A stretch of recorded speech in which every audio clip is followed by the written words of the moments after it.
Right ఇక బులెటిన్లో big breaking నుంచి చూస్తున్నాం.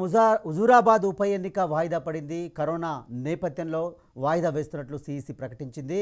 గత కొన్ని రోజులుగా హుజూరాబాద్ ఉప ఎన్నిక నేపథ్యంలో రాష్ట్ర రాజకీయాలు వేడెక్కాయి.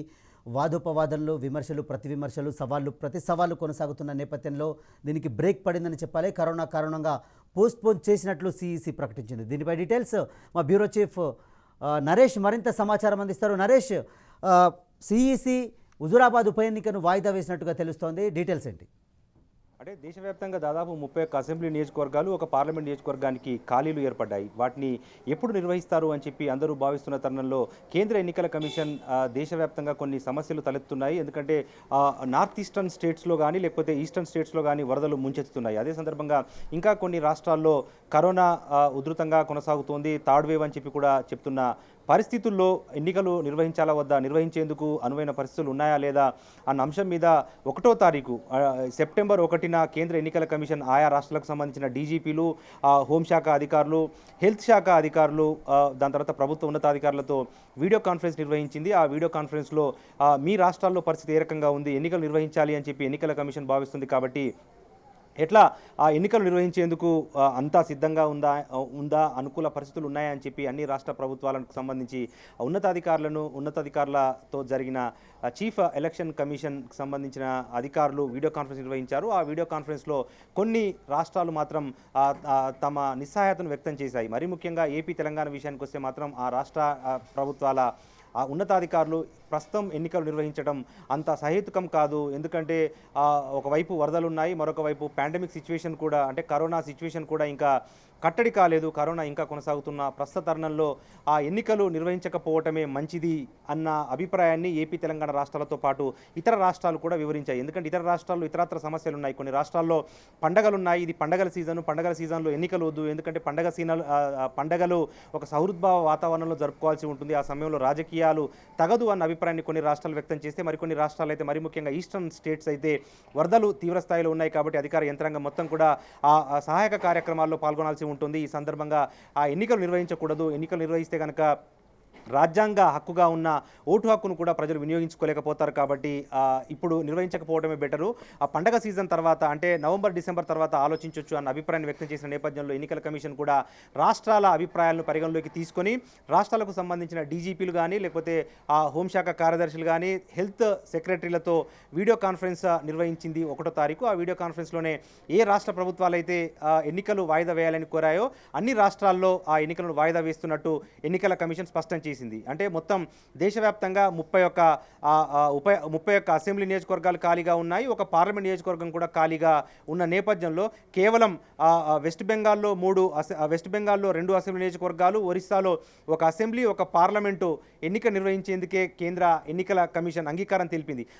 అంటే వెస్ట్ బెంగాల్లో ఎందుకు నిర్వహించాల్సి ఉంది, కొంతమంది అనుమానాలు వ్యక్తం చేసే అవకాశాలు ఉంటాయి. అంటే పశ్చిమ బెంగాల్లో కానీ ఒరిస్సాలో కానీ ఎన్నికలు నిర్వహిస్తోంది ఎన్నికల కమిషను, మరి ఇతర ప్రాంతాలకు వచ్చేసరికి ఇతర రాష్ట్రాల్లో ఖాళీగా ఉన్న అసెంబ్లీ స్థానాలకు ఎందుకు ఎన్నికలు నిర్వహించట్లేదు అన్న అనుమానాలు కూడా వ్యక్తమవుతున్న నేపథ్యంలో ఎన్నికల కమిషన్ ఒక ప్రెస్ నోట్ కూడా జారీ చేసింది. ఆ ప్రెస్ నోట్లో తన వైఖరిని స్పష్టం చేసింది.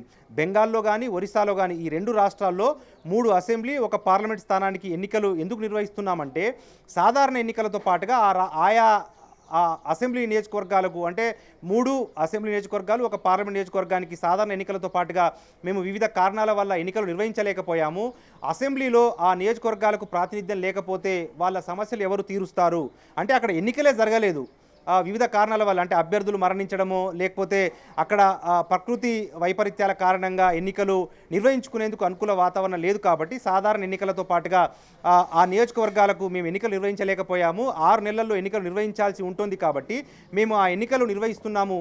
కానీ ఇతర రాష్ట్రాల్లో ఆ పరిస్థితి కాదు, ఎన్నికలు జరిగిపోయాయి, పలు రాజకీయపరమైన కారణాలు, అభ్యర్థుల మరణాల కారణంగా ఈ ఉప ఎన్నికలు నిర్వహించాల్సి ఉంది కాబట్టి ఆ ఉప ఎన్నికలను మేము వాయిదా వేస్తున్నాము. ఎందుకంటే ఆయా రాష్ట్ర ప్రభుత్వాల నుంచి వచ్చిన విజ్ఞప్తి మేరకు ఆయా అసెంబ్లీ నియోజకవర్గాల ఉప ఎన్నికలు వాయిదా వేస్తున్నాము. కానీ రాజ్యాంగ సంక్షోభం తలెత్తకుండా ఉండాలంటే వెస్ట్ బెంగాల్ కానీ ఒరిస్సాలో కానీ సాధారణ ఎన్నికలతో పాటుగా ఏ అసెంబ్లీ నియోజకవర్గాలకైతే ఎన్నికలు నిర్వహించలేకపోయారో వివిధ కారణాల వల్ల కేవలం ఆ నియోజకవర్గాలకే మేము ఎన్నికలు నిర్వహిస్తున్నాము. కానీ ఎన్నికలు నిర్వహించిన తర్వాత ఖాళీ అయిన అసెంబ్లీ స్థానాలకు మాత్రం మేము ప్రస్తుతం ఉన్న పరిస్థితుల్లో ఎన్నికలు నిర్వహించట్లేదు అని చెప్పి కూడా కేంద్ర ఎన్నికల కమిషన్ తన ప్రెస్ నోట్లో తన వైఖరిని స్పష్టం చేసింది. అయితే బెంగాల్కి వచ్చేసరికి బెంగాల్లో తృణమూల్ కాంగ్రెస్ అఖండ విజయం సాధించినప్పటికీ మమతా బెనర్జీ పోటీ చేసిన నందిగ్రామ్ స్థానంలో ఆమె ఓటమి పాలయ్యారు. అంటే ముఖ్యమంత్రిగా ఆమె కొనసాగాలంటే నవంబర్ 5 లోపు ఆమె ముఖ్యమంత్రిగా ఎమ్మెల్యేగా ఎన్నిక కావాల్సి ఉంటుంది.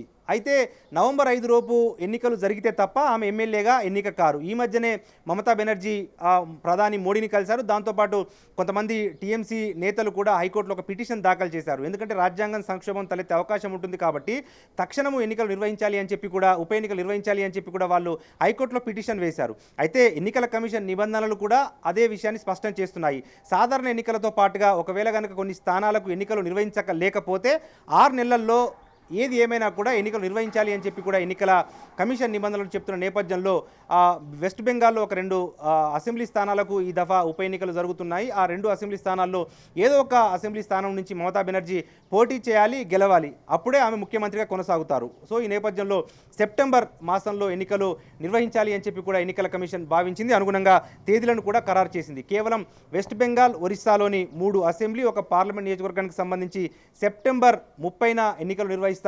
3 అక్టోబర్న కౌంటింగ్ జరుగుతోంది. సో సెప్టెంబర్ 30న ఎన్నికలు జరిగే అసెంబ్లీ నియోజకవర్గాల్లో ఈ రోజు నుంచి ఎలక్షన్ కోడ్ అమల్లోకి వస్తుంది. ఎందుకంటే ఎలక్షన్ తేదీలు ఖరారయ్యాయంటేనే ఎలక్షన్ షెడ్యూల్ విడుదలైనట్టు భావించాల్సి ఉంటుంది. సో కేవలం వెస్ట్ బెంగాల్లో 2, ఒరిస్సాలో ఒక అసెంబ్లీ నియోజకవర్గము, ఒరిస్సాలో ఒక పార్లమెంట్ నియోజకవర్గానికి మాత్రమే ఈ దఫా ఎన్నికలు జరుగుతాయి.